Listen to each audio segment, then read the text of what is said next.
Halo, selamat siang sahabat sukses sekalian. Jumpa lagi dengan saya demi waktu. Di episode kali ini saya akan bahas tentang rahasia bunga majemuk atau compounding interest. Haryo dan Bisri sudah berteman sejak lama. Suatu pagi mereka duduk di warung kopi sambil membicarakan penghasilan dan masa depan. Bisri berkata, "Aku heran yo, kok ada ya orang yang dulu kelihatannya biasa saja, 10 tahun kemudian asetnya banyak." Haryo tersenyum. Mungkin bukan karena dia selalu punya uang lebih banyak. Bisa jadi karena dia tahu bagaimana membuat uang yang sudah dimilikinya menghasilkan uang lagi. Bisri mengernyitkan dahi. "Maksudmu uang yang bekerja yo?" Haryo mengambil selembar kertas bekas nota. "Begini, misalnya kamu punya modal 10 juta. Kalau setiap tahun uang itu menghasilkan keuntungan, lalu keuntungan itu kamu ambil untuk belanja dan biaya kebutuhanmu, modalmu ya akan tetap 10 juta. Tetapi beda ceritanya kalau keuntungan tadi kamu biarkan masuk kembali menjadi modal. Tahun berikutnya, kamu bukan cuma mendapatkan hasil dari 10 juta. Kamu mendapatkan hasil dari 10 juta plus keuntungan tahun sebelumnya." Bisri mengangguk, mulai memahami. Jadi bunganya ikut menghasilkan bunga ya? Nah, itulah namanya compounding interest atau bunga majemuk. Masalahnya, kata Haryo, efek ini tidak terasa dalam waktu singkat. Di tahun pertama mungkin hasilnya terlihat biasa saja. Tahun kedua juga masih kecil dan belum membuat orang terkejut. Tetapi ketika waktu berjalan panjang, pertumbuhannya mulai seperti bola salju. Kecil ketika menggelinding pertama kali, tetapi semakin besar karena setiap lapisan baru menempel pada lapisan sebelumnya. Jadi, kata Bisri, yang membuatnya kuat bukan cuma uangnya. Haryo menjawab, modal penting, tapi waktu adalah mesin penggandanya. Bisri kemudian punya ide. Ia ingin membuka usaha kecil menjual makanan secara online. Kalau bisa menghasilkan laba 2 juta sebulan, aku akan pakai semua untuk kebutuhan rumah, katanya. Haryo bertanya, "Tidak ada yang kamu putar lagi untuk bisnis?" Bisri menjawab, "Kalau laba tidak dipakai, buat apa aku usaha?" Haryo tertawa. "Nah, disitulah perbedaan antara cash flow dan pertumbuhan aset. Kamu memang butuh uang untuk hidup, tetapi sebagian laba bisa menjadi bahan bakar untuk pertumbuhan bisnis." Haryo lalu memberi contoh sederhana. Misalnya, bisnis kamu menghasilkan laba 2 juta. Kamu ambil semuanya untuk konsumsi, berarti pertumbuhan modalmu berhenti. Tetapi kalau sebagian labamu kamu reinvestasikan untuk menambah stok, memperbaiki pemasaran, membeli peralatan, atau meningkatkan kapasitas produksi, maka modal bisnis bisa menghasilkan laba yang jauh lebih besar. Laba berikutnya kemudian diputar lagi. Itulah prinsip compounding dalam dunia bisnis. Bisri mengangguk. Jadi bukan sekedar menabung ya, tetapi reinvestasi. "Betul," jawab Haryo. Dalam investasi, hasil yang diinvestasikan kembali bisa menghasilkan hasil berikutnya. Dalam bisnis, laba yang diputar kembali bisa menciptakan kapasitas dan keuntungan baru. Bahkan dalam kehidupan sehari-hari, konsepnya bisa diterapkan pada skill. Belajar satu kemampuan membuatmu menghasilkan lebih banyak. Penghasilan tambahan dipakai membeli kursus atau alat kerja. Skill bertambah, produktivitas naik, dan penghasilan naik lagi. Kalau terus dilakukan, berarti kamu sedang membangun compounding versi kehidupan.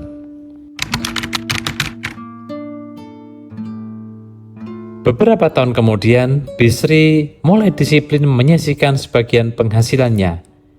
Ia tidak mengejar keuntungan fantastis, yang ia kejar adalah konsistensi.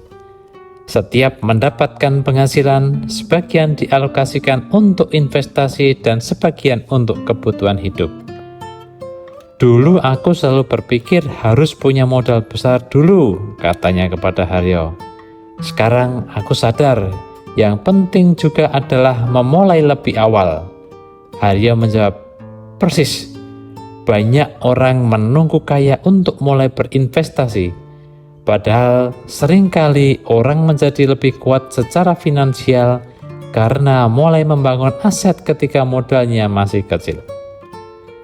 Haryo menjelaskan secara sederhana bahwa pertumbuhan bunga majmuk bisa digambarkan dengan modal awal yang berkembang berdasarkan tingkat pertumbuhan dan waktu.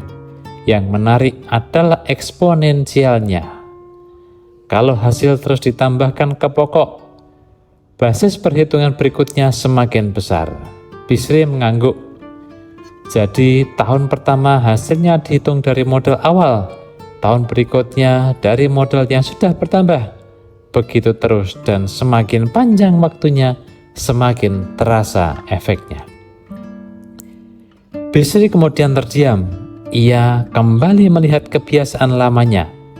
Sering membeli barang karena ingin terlihat sukses. Mengambil cicilan yang untuk sesuatu yang sebenarnya belum diperlukan. Dan menghabiskan bonus sebelum sempat menjadi aset.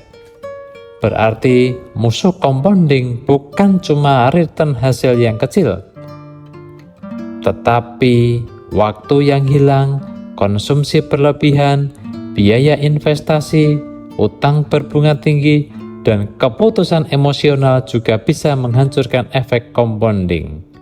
Uang yang seharusnya tumbuh justru terus ditarik keluar.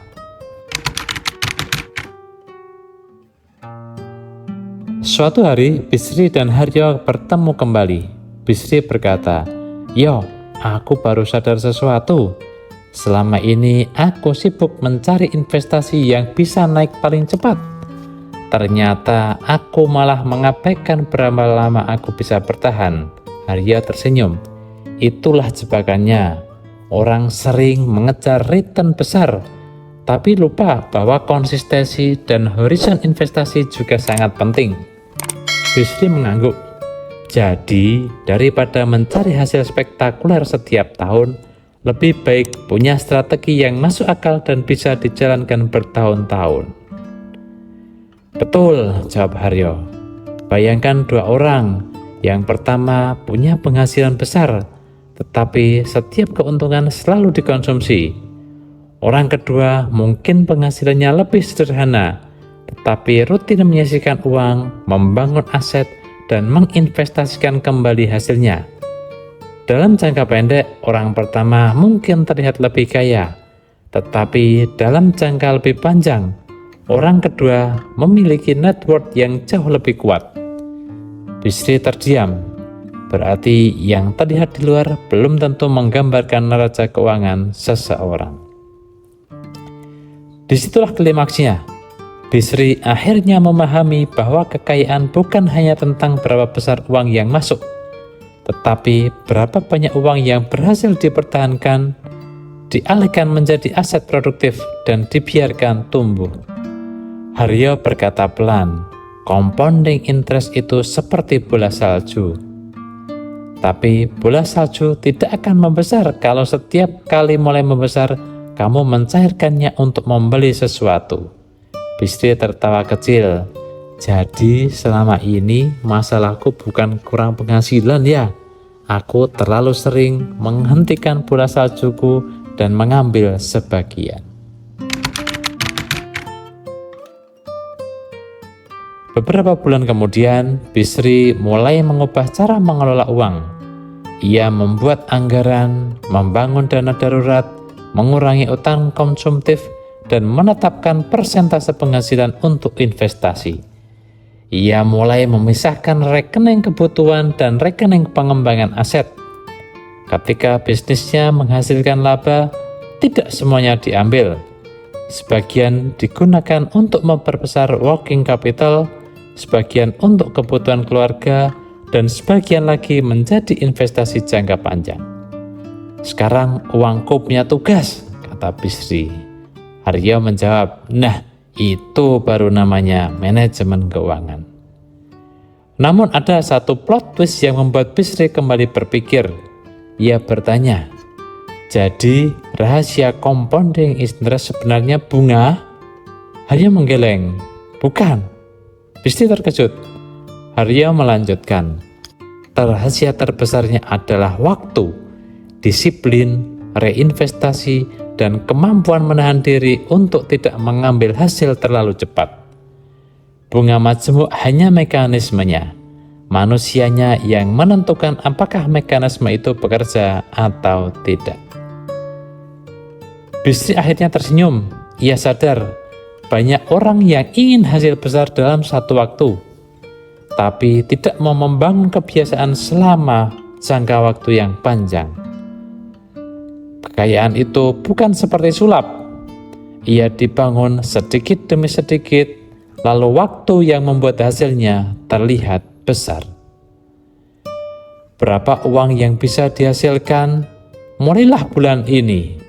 Aset apa yang bisa saya bangun agar hari ini menghasilkan nilai masa depan?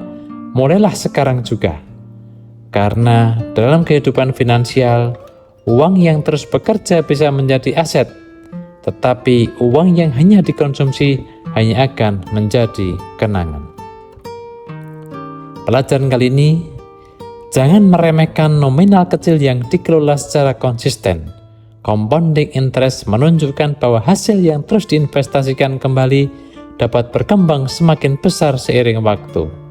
Namun, sebelum mengejar return, bangun fondasi, kelola cash flow, cari sumber penghasilan, hindari utang konsumtif, siapkan dana darurat, pahami resiko investasi, dan investasikan secara disiplin sesuai tujuan serta kemampuan. Demikian sahabat saya sekalian, jangan lupa subscribe channel Demi Waktu, bagikan jika ini dirasa bermanfaat. Tetap semangat, dan salam sukses barokah.